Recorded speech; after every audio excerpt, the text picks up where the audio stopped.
night is never completely black in India, pierced as it is by the golden flare of 1,000 tiny lamps or diyas placed reverently in the shrines and in the courtyards of homes as dusk falls. In truth, Agni is present everywhere. The laws of cosmic harmony dictate that fire and water must coexist. That same fire can also become the crucible of creation.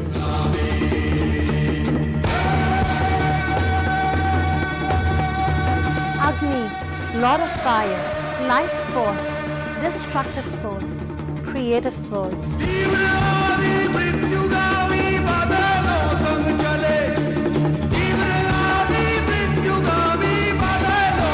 Terrestrial as fire, atmospheric as lightning, celestial as the sun. After all, to mean many things, to possess many aspects, isn't that the true meaning of divinity?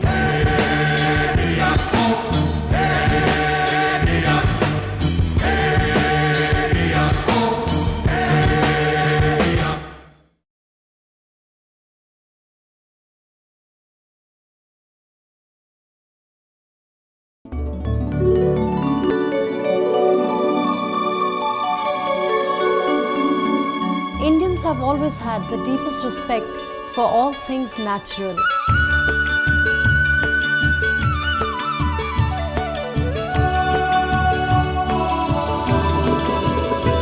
Nature writes her songs in India.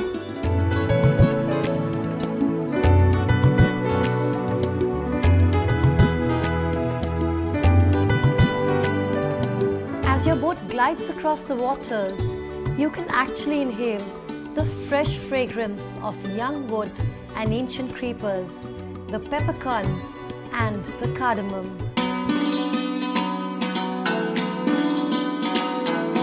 Up north in Himachal Pradesh, nature is at her generous best.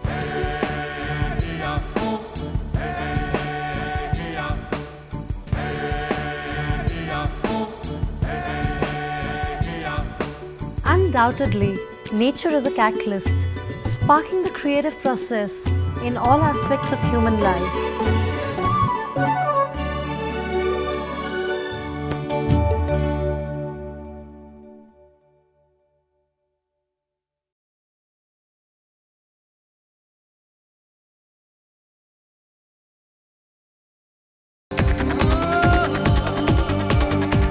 Color and life are inseparable in India, for color speaks in many languages.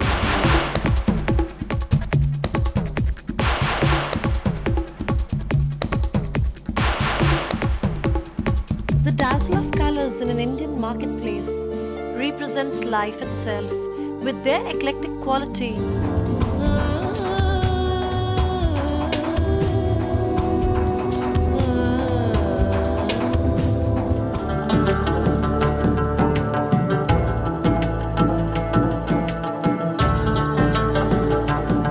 Color has always been part of our daily lives, rendering the most ordinary corner of our homes into a work of art. From such a regenerative process are created the heritage hotels of India.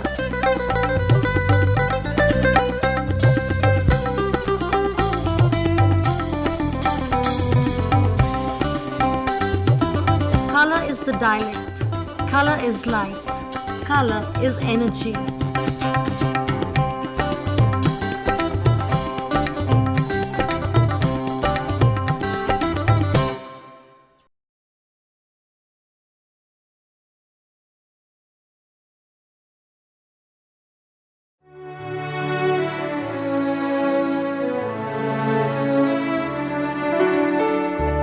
To seek is as important as knowledge itself, and to that end is pledged mind, body and soul. The beauty of the Kalari Paitu lies in the manner in which the physical, mental and spiritual fuse into one perfect form.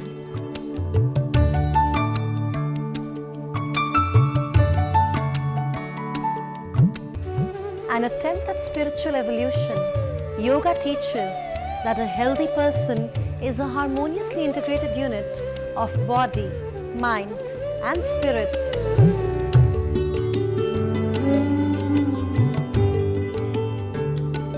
In Kerala to be found some of the most knowledgeable practitioners of this great healing art, Ayurveda.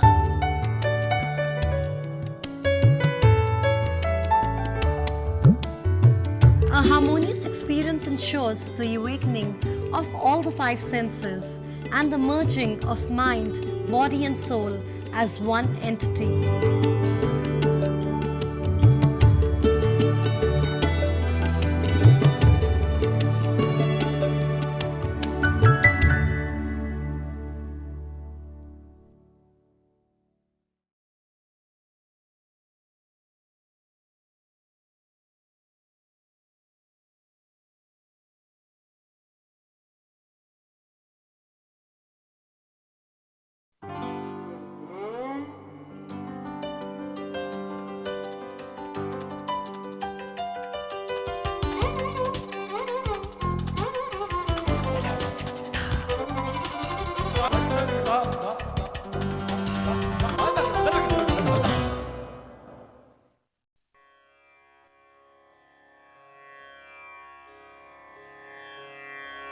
Night is never completely black in India.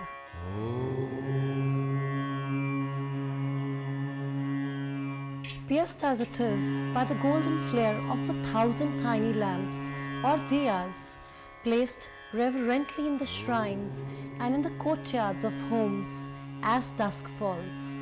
Such is the power of molten light. Such is the power of Agni, the Vedic god of fire. Born of Prithvi the earth and the brother of Lord Indra, king of gods, Agni symbolizes that vital spark, the element of life in men and women, beast and fish, plants and trees. His acts of destruction are seen as but a prelude towards renewed creation. Even as he consumes all that comes in his path, so does he nurture and protect human endeavor.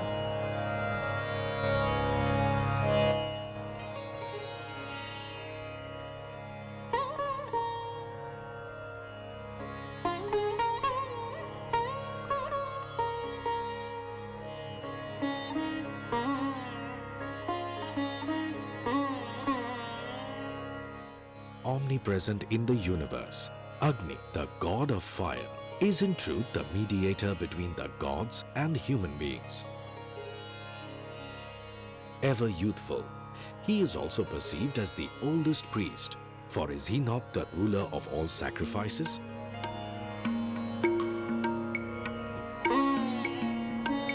Worshipped and adored in his feminine manifestation as goddess Jwalamukhi, the goddess of flames, beautiful, benevolent, powerful, her shrine set in the picturesque Kangra Valley in the northern Indian state of Himachal Pradesh draws millions of devotees from all parts of the country who flock there knowing that she will not let them down.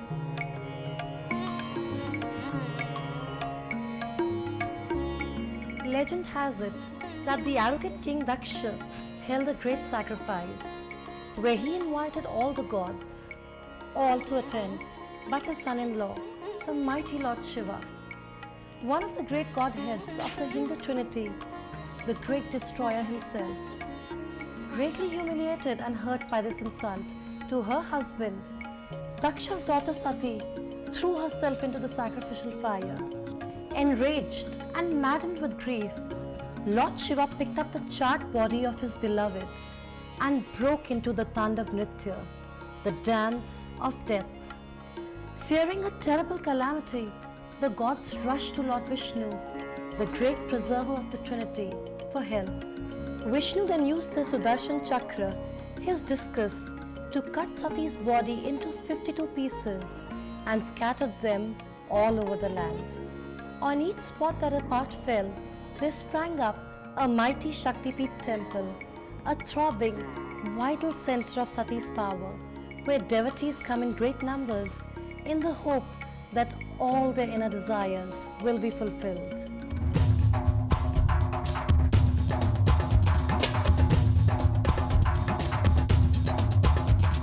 One such Shaktipeeth temple is the Jwalamukhi Shrine, where Sati's half-burned tongue is said to have fallen, manifested as 9 burning flames that shoot through the fissures in the ancient rock. Each tongue of fire is a representation of the Devi, the divine feminine. Offerings are made continuously by an unending stream of pilgrims. Thickened sweet milk or rabdi, misri or candy, and seasonal fruits. Finding a unique place in ancient Indian mythology, the Jwalamukhi shrine was visited by the glorious Pandavas from the Mahabharata and in chronicled history by the famed Mughal Emperor Akbar, who was initially skeptical about the flames. He made many attempts to douse this eternal fire of faith, covering it with a heavy iron plate and even pouring water over it. But the flames remained unaffected. A chastened Akbar came then with his beautiful queen, Jodhabai, and presented the temple with a gold parasol. Curiously, over centuries, the gold of the parasol has changed into a strange alloy unknown to man. Other illustrious visitors include Maharaj Ranjit Singh, who had the dome gilded in thanksgiving to the goddess, and his son Khadak Singh, who gifted the temple its exquisite silver doors.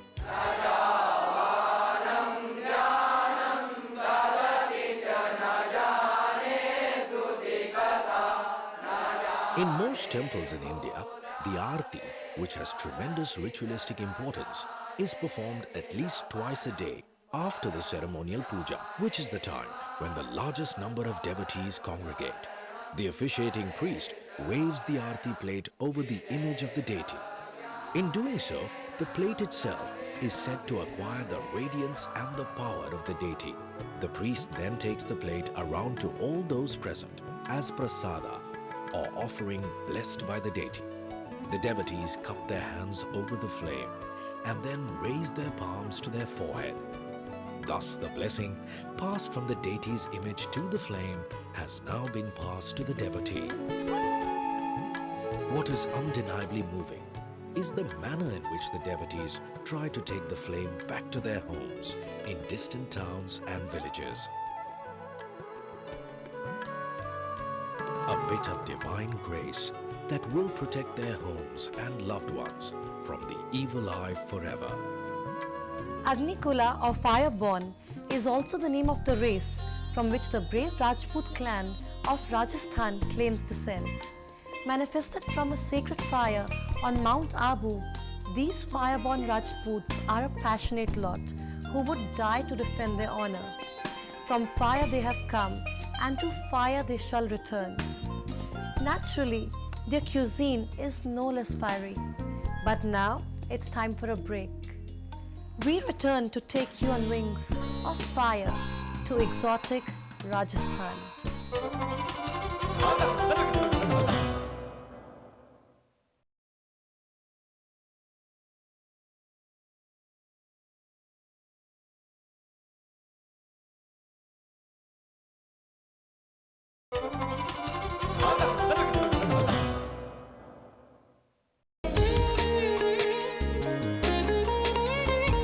Few places live up to the illusory promise of sand, storm, and a feast in the desert, like Rajasthan in North India, with delectable preparations conjured up from available resources.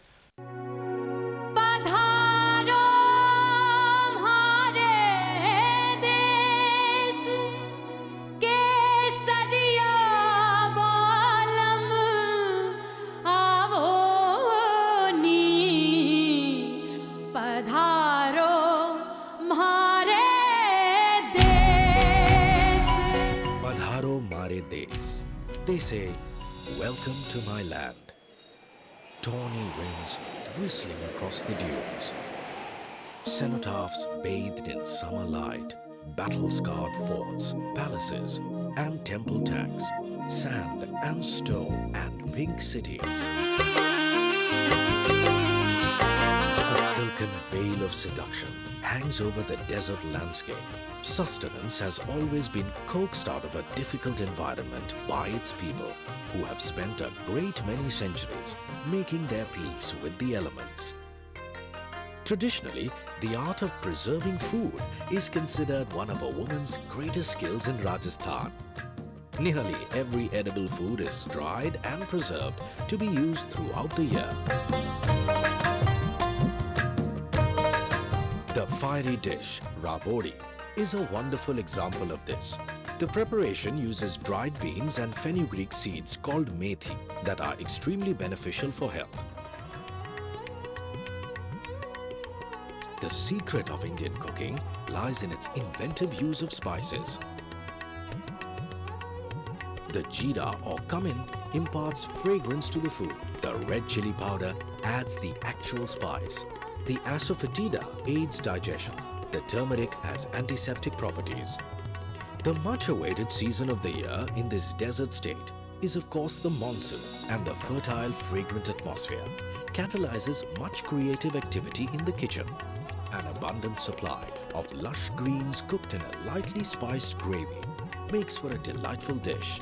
As a finale comes the delicious hot halwa made from fresh tender corn, cooked in clarified butter and flavored with a little cardamom powder to digest the wonderful meal. Would you like to have some sweet?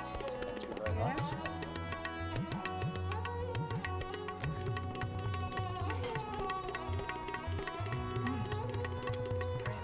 Swadish. Oh my God, you surprised me. Even otherwise, there is Lord Vesvanara, or the fire in the belly, who will do the needful. For as Lord Krishna tells Arjuna in the Bhagavad Gita, Aham Vesvanara Bhutuha Parinam Deha Masturitaha Pranapana Samyukta Panchmayam Chaturvidham. Abiding in the belly of all living beings is the fire Vesvanara, who will digest the food fourfold. In truth, Agni is present everywhere, as man goes through the gamut of human experience. Yet sometimes, to understand fully the great miracle of human existence, one must take shelter in stillness and light the inner flame. Because the Lord